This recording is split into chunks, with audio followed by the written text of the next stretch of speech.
Senhor presidente, meus cumprimentos. Queria cumprimentar a doutora Bruna Morato. Primeiro, eu creio que a esta altura do depoimento da testemunha, há pouco que se questionar a respeito do que aconteceu na Prevent Senior à doutora Bruna.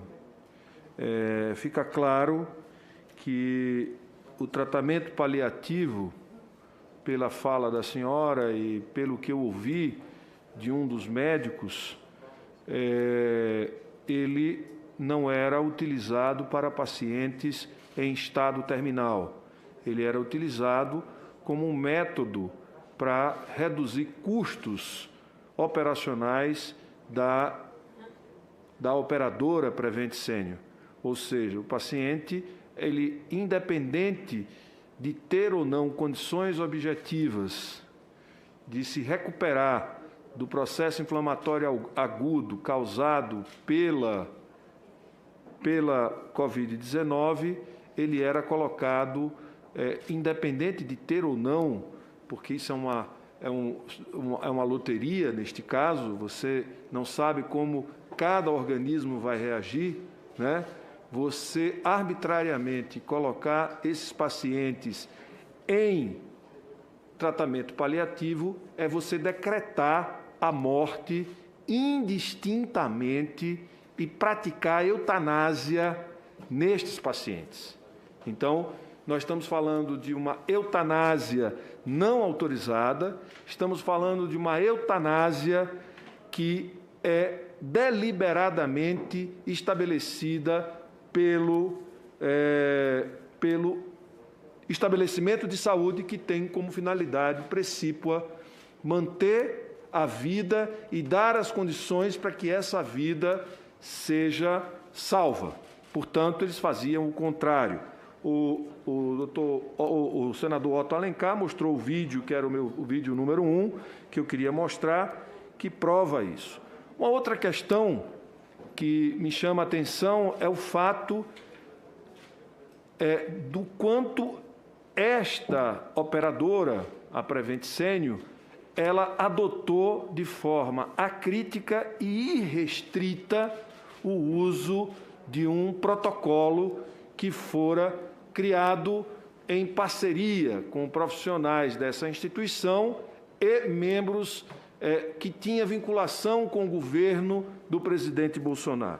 Então, aqui eu queria que passasse o vídeo 2 para a gente ver o que a gente... Por favor.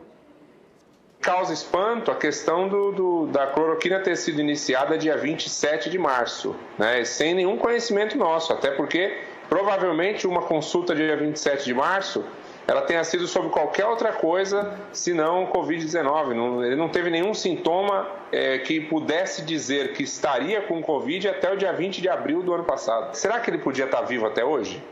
Pois é. Será que se ele não tivesse tomado a cloroquina, ele estaria aqui hoje com a gente? Porque a gente sabia que ele não podia tomar, né? O hospital sabia que ele não podia tomar. E mesmo assim deu. Então, a gente está vendo aí que o hospital, independente do caso, ele definia que todo paciente deveria fazer uso de um protocolo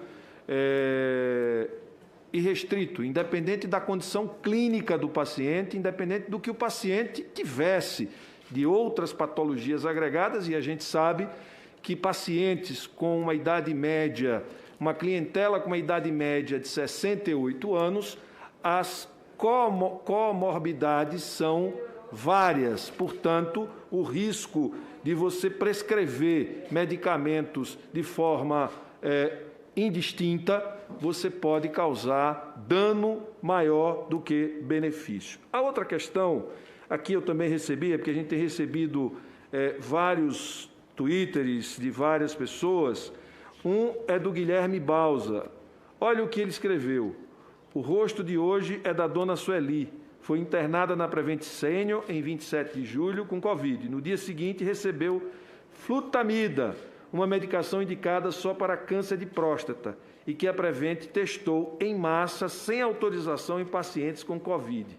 Morreu em 3 de agosto. Está aqui o caso dela. Está aqui o Twitter, né, que a gente, o Guilherme Bausa apresentou esse Twitter.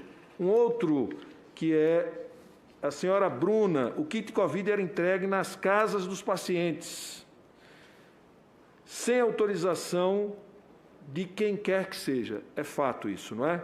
Então, eu vou mostrar um outro Twitter. Olha, esse outro Twitter do Maicon Clear, veja o que ele escreveu. O meu padrasto era conveniado da Prevent Senior e, quando se sentiu mal, foi ao hospital e, mesmo antes de sair o resultado do PCR, o mesmo recebeu em casa o kit Covid. Ele era cardíaco e paciente renal. Tomou o kit e morreu. Está aqui o Twitter de Moacir Clear, certo? Então, são fatos que vão que sua atuação se aqui repetindo. Seja por... São fatos que vão se repetindo. A outra questão que a gente vê é, primeiro, o tratamento paliativo, depois o uso indistinto do protocolo, independente da patologia, considerando pacientes que são pacientes com várias comorbidades, ou seja, aumenta o risco de morte desses pacientes. Tirar paciente de UTI após o prazo de 14 dias e alteração do CID da doença, algo que já denunciei aqui, é algo muito grave. Vamos ver o vídeo 3, o depoimento é de uma médica que não quis mostrar o rosto, com medo de represálias e ameaças. Por favor. Caso ocorresse uma internação com mais de 14 dias de sintomas e colocasse que era Covid, a diretoria entrava em contato e fazia com que a gente mudasse o CID. Só que o resultado que veio depois acaba sendo uma subnotificação, porque se eu mudo o diagnóstico, é como se o paciente tivesse outra doença e não Covid. E também, se o paciente vem a óbito... Já é suficiente. Aqui estou mostrando relatos de pessoas que trabalhavam lá, que está denunciando o fato de mudança do código do CID da doença que causou a morte. Ou seja, o paciente entrava com Covid e morria de outra patologia, mas a causa mortes é a causa que deu origem ao adoecer e que levou à morte. É assim que tem que ser o registro de óbito. Portanto, havia subnotificação e modificação do diagnóstico para fazer o atestado de óbito. Isso também não precisa a senhora falar mais nada, porque isso está dito aqui e comprova o que a senhora já vinha dizendo e os documentos que a senhora apresentou. Eu queria que...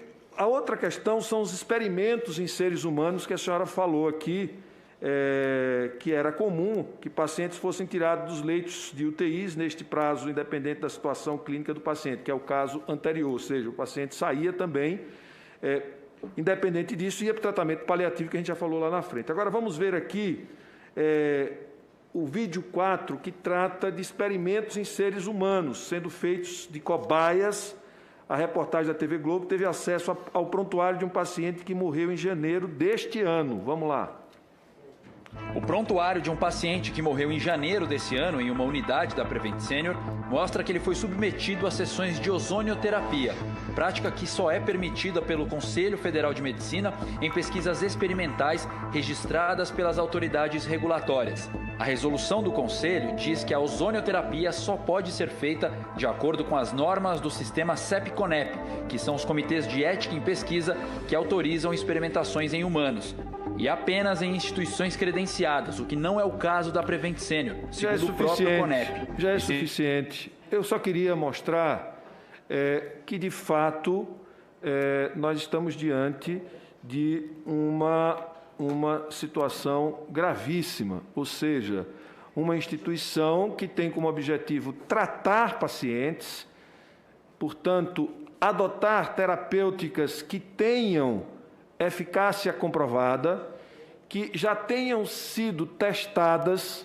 em vários ensaios clínicos e não fazer teste terapêutico indistintamente e transformar seres humanos em cobaias. Isso a gente viu na Segunda Guerra Mundial, né? Como uma triste memória que a humanidade carrega, e a gente está vendo aqui, em pleno século XXI, e isso é 2020, 2021, esse caso é de 2021. Eu queria agora mostrar outro vídeo que, de certa maneira, correlaciona o governo do Brasil, o governo do presidente Bolsonaro, com essa organização, ou seja, está tudo muito casado. Parte do governo, do seu gabinete paralelo, com a Prevent Senior, ou seja, há um acordo para que a Prevent Senior tivesse autorização para matar. A Prevent Senior, senhor presidente, tinha do governo autorização para matar. Porque se pode colocar em cuidado ou em tratamento paliativo, que na verdade não é tratamento, é cuidado paliativo, que se chama, o paciente, sem que este paciente esteja em estado terminal, e sim num processo inflamatório que pode ser reversível, certo? Ele tem autorização para matar. Se ele retira o paciente do leito de UTI após 14 dias, ele tem autorização para matar. Se ele utiliza drogas não testadas em pacientes, ele tem autorização para matar. E essa autorização para matar foi concedida por alguém que pode conceder, o governo do presidente Bolsonaro. Então vamos ver aqui a autorização para matar, como foi construída do ponto de vista político. É o vídeo 5.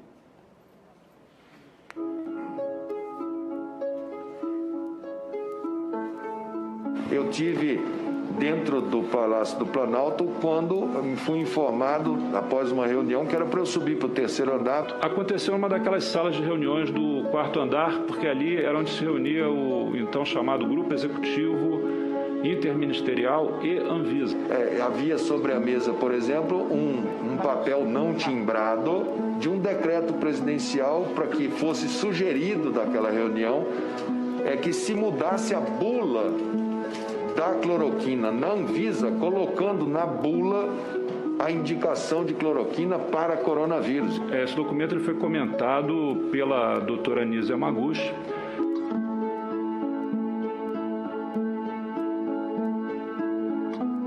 Então isso é uma formalidade, mas é importante que seja realizada, porque ainda não é uma regra de bula da cloroquina, da hidroxicloroquina ser utilizada para esse paciente.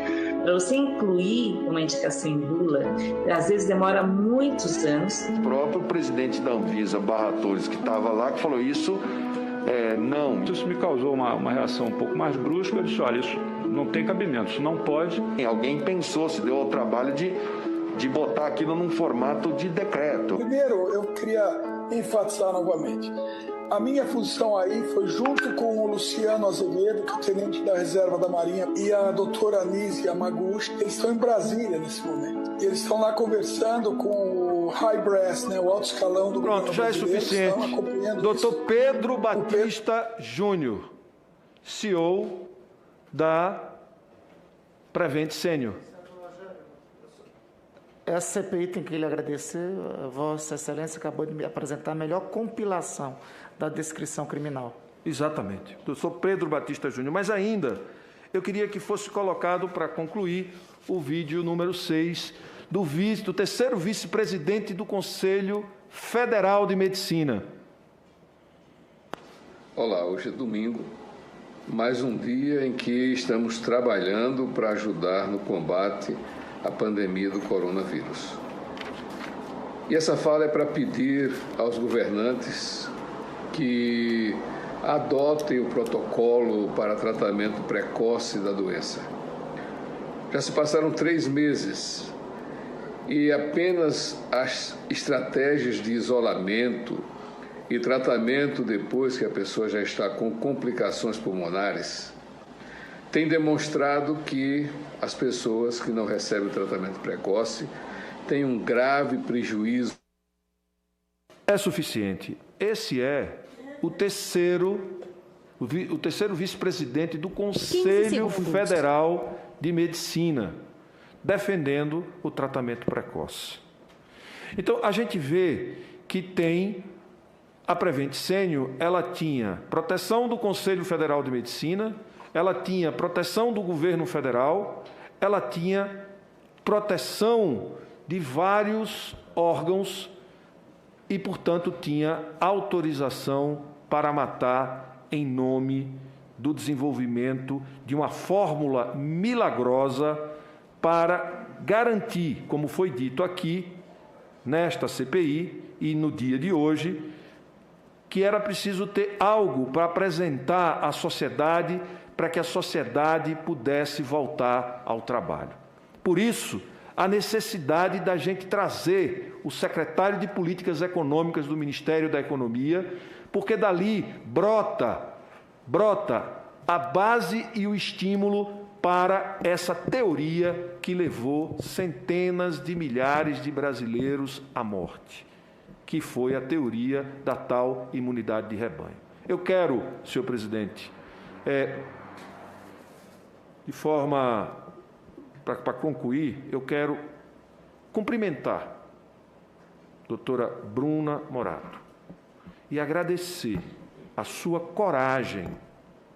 E é daquele médico que esteve aqui, que vamos preservar o nome dele, que trouxeram este material para esta comissão.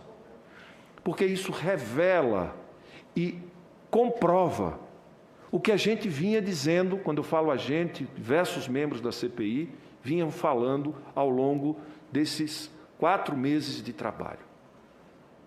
O que foi feito no Brasil foi um ato, na condução da pandemia, foi uma ação criminosa de diversos autores e de diversos atores do começo até os dias de hoje.